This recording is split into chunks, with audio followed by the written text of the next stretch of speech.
This ordinance is necessary because our people are dying 4 times the national average due to chronic illness, cancer, heart disease.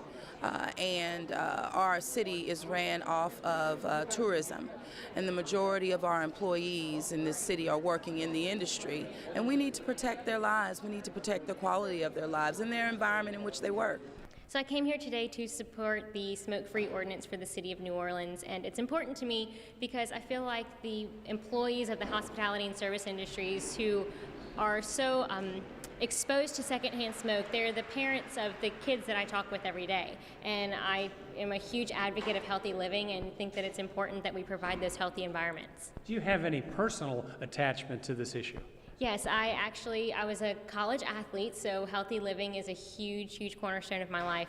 But personally, I lost my grandmother to lung cancer as a result of smoking. So I'm a huge advocate to put any sort of end to smoking and exposure to secondhand smoke and be as instrumental as I can. Hello, my name is Lacey Sanchez, and I am Miss Louisiana 2014, and I fully support a smoke-free ordinance.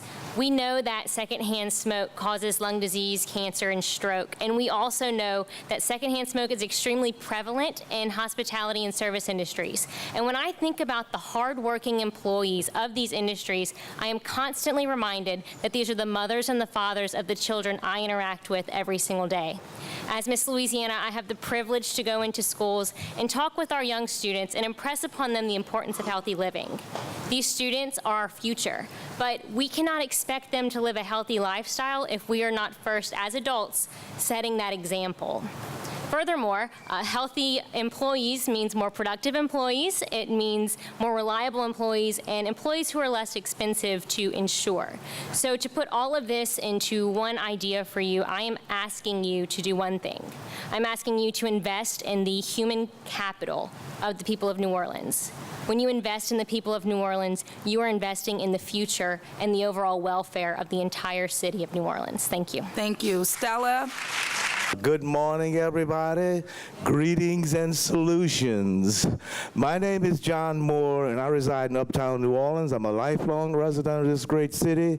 Many of you know me as Deacon John, the musician, the actor. I was on Treme too, and entertainer. I am also president of the New Orleans Musicians Union, and we all know the difference between a bass player and a drummer. It's a half a beat.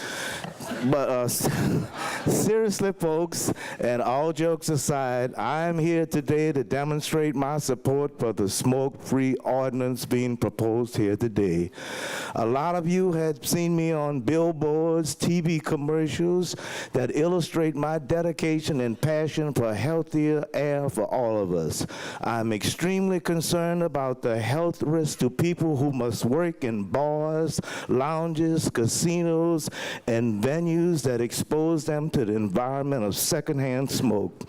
These are the bartenders, waiters, the dancers, the musicians, and other persons who work in the service industry. My primary concern is the health of these people who are the backbone of the businesses who contribute to the economy of our city. And personally, I am sick and tired of witnessing our beloved musicians and artists suffering and dying from the detrimental effects of secondhand smoke. I have sang at their funerals. Many of them are standard bearers of the indigenous culture that we all love so dearly. Some of those who are still suffering are in this very room today. You've heard the brilliant testimony from the medical and business expert. I could not agree with them more. My dear friends of mine, you know, June Gardner, Tommy Ridgely, Johnny Adams, Jesse Hill, Lee Dorsey, Chuck, I could go on and on, you know, all the people, you know, who have suffered and died from the detrimental effects of secondhand smoke and from smoking too. Now is the time for our city leaders to come together and do something to improve the lives of our workers in music, film, culinary arts, visual and performing arts, and let's not forget about the patrons who come out to support arts and entertainment. Thank you. Councilperson, I have one more thing.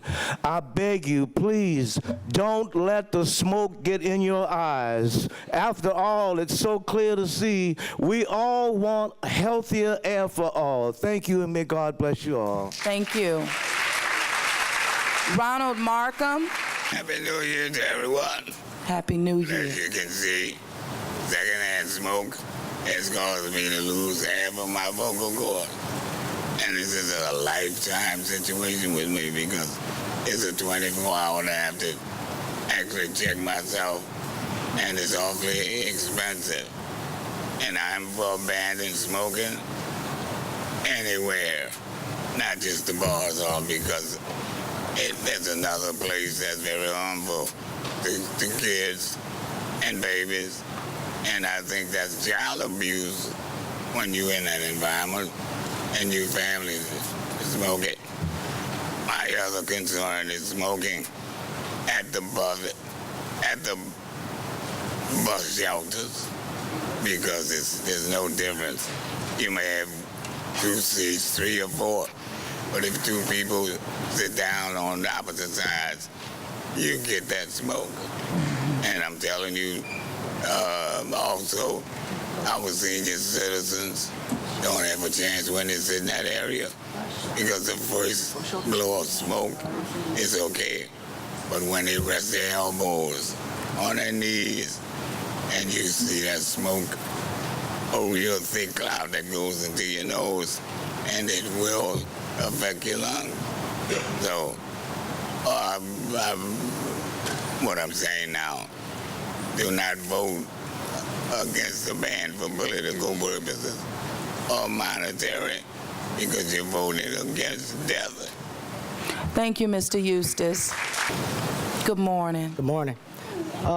I think I stand here on the shoulders of many great artists, not just musicians, great thinkers, people that participate and have worked hard for centuries to make this city a great city.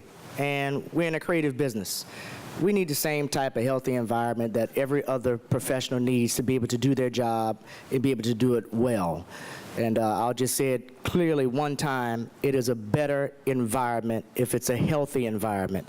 And a healthy environment is the best environment for our creative community. It's the best environment for our musicians. It's the best environment for the elder statesmen who've been playing, like Ellis Marcellus, to those who are now at the height of their careers, like a trombone shorty, to the next kids who are coming up who will be the next Louis Armstrongs, Jelly Roll Mortons, and Sidney Bechet's. So we support, from a musician standpoint, a smoke-free New Orleans, Louisiana. Thank you. Happy belated birthday. We thank you for taking up such an important issue as secondhand smoke and prohibiting in workplaces, restaurants, bars, casinos. Over 50% of the nation currently have laws and ordinances on the books protecting folks from secondhand smoke. As a lung association employee, I've seen folks that deal with lung disease from secondhand smoke exposure who have never smoked a day in their life. Today you're going to hear from a group of panelists that'll tell you about the health effects, the Surgeon General's report, America's doctor who put out a report about the harms of secondhand smoke. You're going to hear how it's good for business. You're going to hear how it's good for the city. You're going to hear how it's just good for health. So with that, I will turn it over to Cynthia Hallett. Thank you very much. Good morning. My name is Cynthia Hallett. I am the Executive Director of Americans for Non-Smokers' Rights. We are a member-based, nonprofit public health advocacy organization established in 1976. We're based in Berkeley, California, but we have members across the U.S. and internationally, including many here in New Orleans. Americans for Non-Smokers' Rights strongly supports this proposal to protect all workers from exposure to secondhand smoke and secondhand aerosol by eliminating smoking in bars and in the casino. As Jennifer said, nearly 50% of the U.S. population is protected by a local or state law, making their workplaces, restaurants, and bars 100% smoke-free without exception. 20 states include casinos in their smoke-free workplace laws, and dozens of tribal casinos have voluntarily made their establishments smoke-free. In total, there are at least 510 100% smoke-free gambling facilities and casinos across the U.S., and many countries also have smoke-free casinos included in their smoke-free laws. 3 states and 274 municipalities prohibit the use of electronic smoking devices like e-cigarettes, vape pens, e-hookah, etc. in smoke-free environments. The inclusion of electronic smoking devices in smoke-free laws does not prevent or prohibit electronic cigarettes in their entirety, but it does prevent a new form of indoor air pollution in these otherwise smoke-free environments. Now, some might argue that all gamblers smoke, a familiar argument that we heard in the 90s when the public started to demand smoke-free bars. It was not true then, and it's not true now. In fact, there was a 2008 study conducted for the Atlantic City Convention and Visitors Bureau by Spectrum Gaming Group in New Jersey that found that among the 3,000 visitors surveyed, 23.5% of them smoked, which mirrored the smoking prevalence at that time in 2008. This corroborates other studies that have been done in Reno, Nevada, and with the Lac de Flambeau tribe in Wisconsin that essentially find that 4 out of 5 gamblers do not smoke. Going smoke-free means opening your doors to new customers who do not smoke and who won't frequent smoke-filled bars and casinos.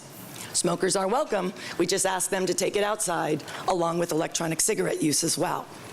While patrons would benefit from the smoke-free law, these sound public health measures are about protecting worker health and safety to prevent exposure to known carcinogens and cancer-causing poisons in tobacco smoke, and the new findings about the particulates, chemicals, and carcinogens in electronic smoking devices.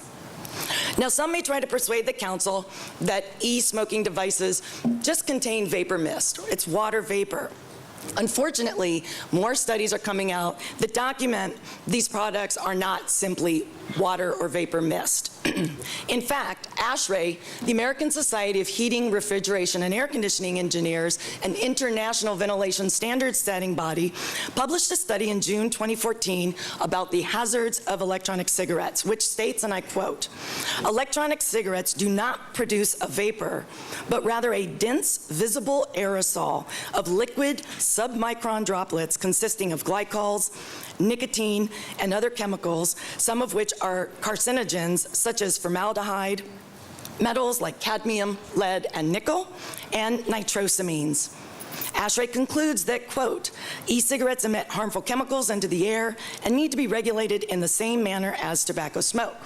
In fact, ASHRAE's current ventilation standard for indoor air quality is based on a 100% smoke-free environment, since the 2006 and the 2010 Surgeon General's report stated there is no risk-free level of exposure to secondhand smoke. Again, we strongly support the name of the organization that did that's that report. ASHRAE, the American Society of Heating, Refrigeration, and Air Conditioning Engineers. Thank you. Thank you. So again, we at Americans for Non-Smokers' Rights, on behalf of our members, strongly support this proposal to make New Orleans a 100% smoke-free city in all of its bars and the casino, including tobacco and electronic smoking devices. These laws are popular with the public. These laws are good for health and good for business. Thank you. Thank you. Doctor. Good morning, council members. My name's Kyle Happel. I'm one of the pulmonary faculty members at the LSU School of Medicine right here in New Orleans. I'd like to share with you some scientific facts about the effects of secondhand smoke and the proven medical consequences of it. Secondhand smoke is estimated to cause 50,000 deaths annually in the United States alone. Most of these deaths occur at the hand of a 30% increase in heart disease, as seen in non-smokers who are exposed to secondhand smoke. What many do not know is that even brief exposure to secondhand smoke can increase the risk of a heart attack by causing platelets in the blood to clump together and stop blood flow in the heart. So with that in mind, I have a bit of free medical advice for my Saints fans who might happen to have heart disease. If you're going to watch any of the 2015 Saints games in a bar, it's probably best to choose a bar that's not filled with secondhand smoke. Since there is no safe level of secondhand smoke, and we know that there is a dose effect of secondhand smoke on disease, it is important for our leaders to know where the highest levels of secondhand smoke occur. Air quality sampling studies have shown that the levels of secondhand smoke in bars are 2 to 5 times higher than in homes of smokers and 2 to 6 times higher than in any other workplace. And speaking of workplaces, it is important to remember who is at most risk for secondhand smoke exposure: those who actually work in bars. Bartenders, food servers, beverage industry workers, and of course in New Orleans, our talented musicians.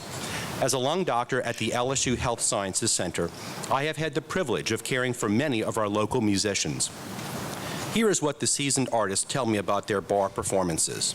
Smoking, and unintended smoking by way of breathing secondhand smoke, interferes with their ability to sing and play their instruments.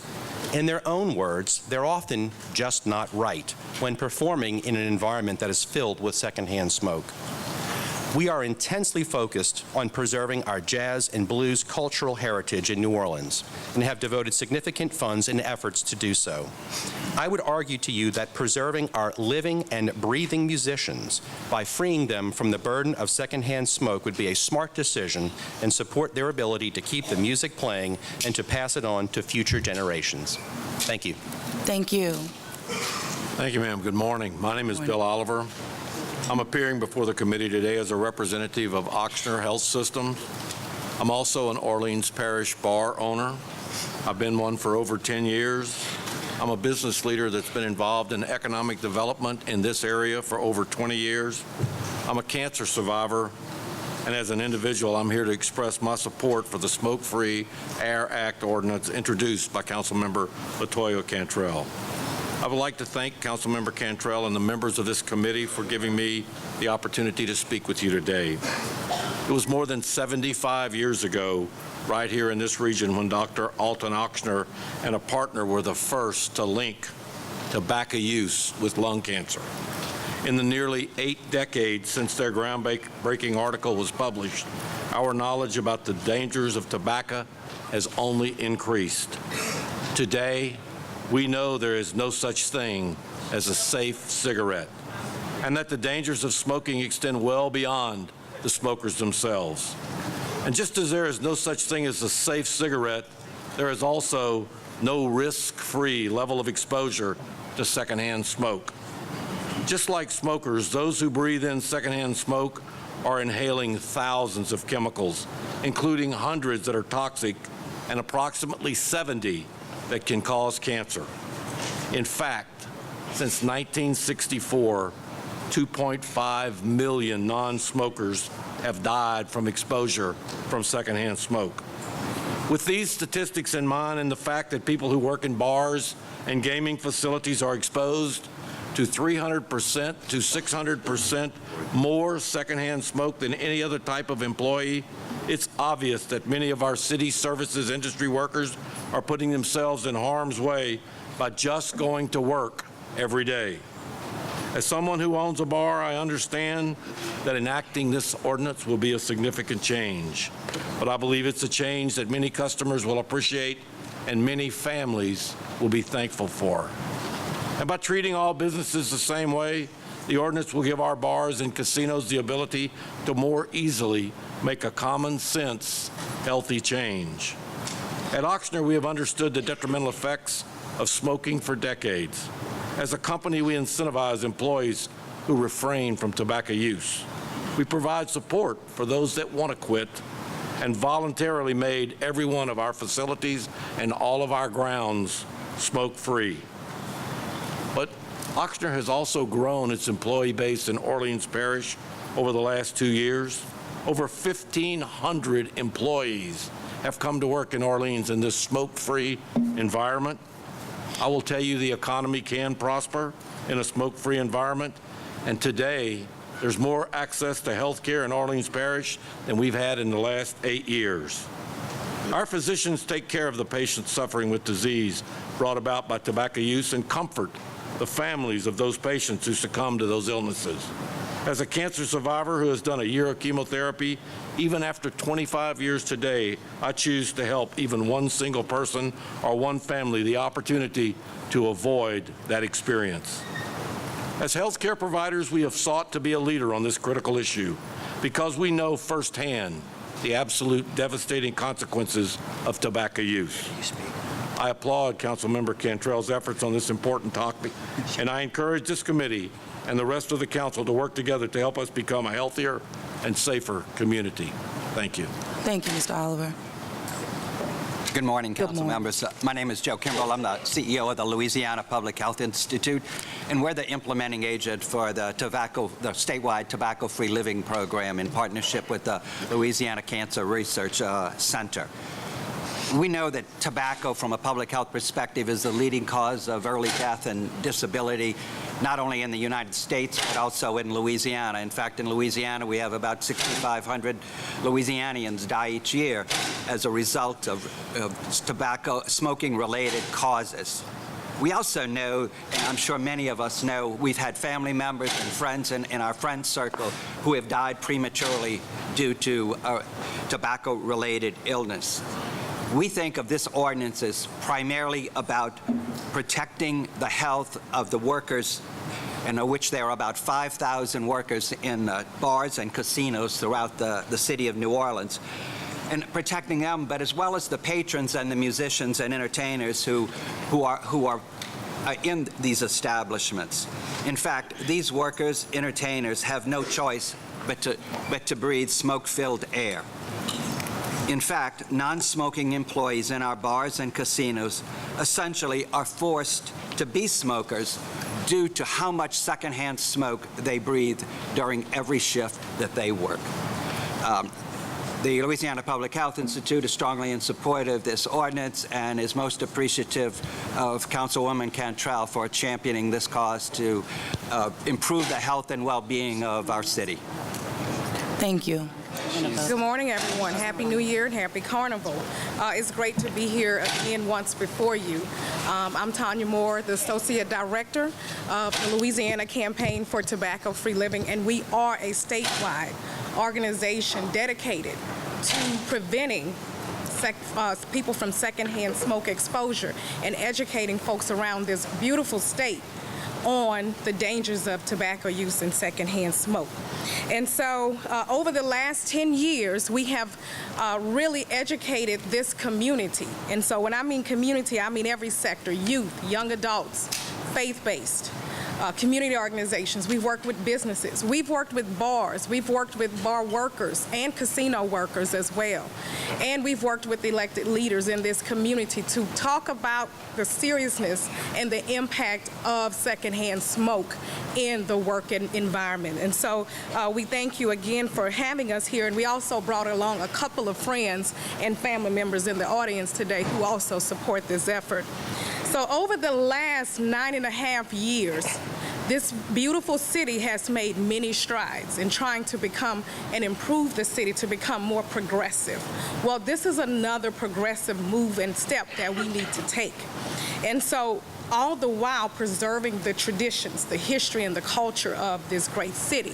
But we want to do it in a more healthier fashion, in a healthier way, which our campaign, most people have seen the Healthier Air for All campaign. We've been talking about this quite a bit.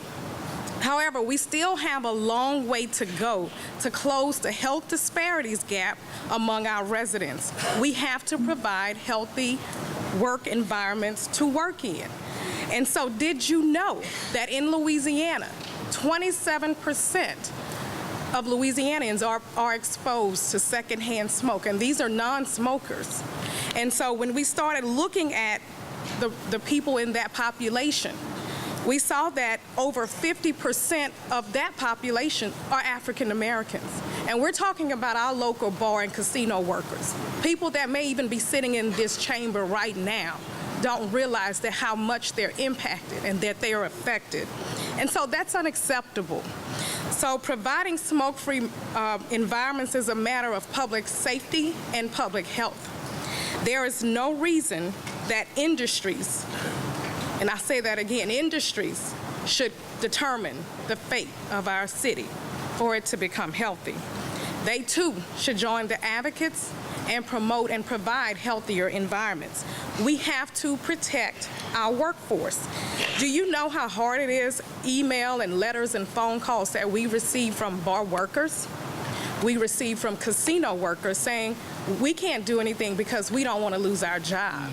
We get those emails, and that's why we advocate on behalf of these groups here. And so we want you all to also help protect these a little over 5,000 employees in the city of New Orleans. And so this is the part of our work that motivates us, and to think just once that we have one shot to get this right. Just maybe we can stand up for the people who work in this great city and not be influenced by industry and interest. This is a humanitarian issue, this is a public safety issue and health issue. And there are benefits for both employees and employers to provide healthy workplaces. And over the last 4 years, we've conducted various research projects and collected data right here in New Orleans. This is not secondhand information or research conducted in other cities. These are local projects conducted right here in our backyard. Therefore, it has a certain richness, and it resonates why we're here today to talk about this. And you all should have some packets in front of you, some data briefs that we've provided for you. My colleague, Dr. Tom Carton, who's the Director of Analytics for the Louisiana Public Health Institute, will go over these. And I thank you, and we hope you are in full support. Thank you.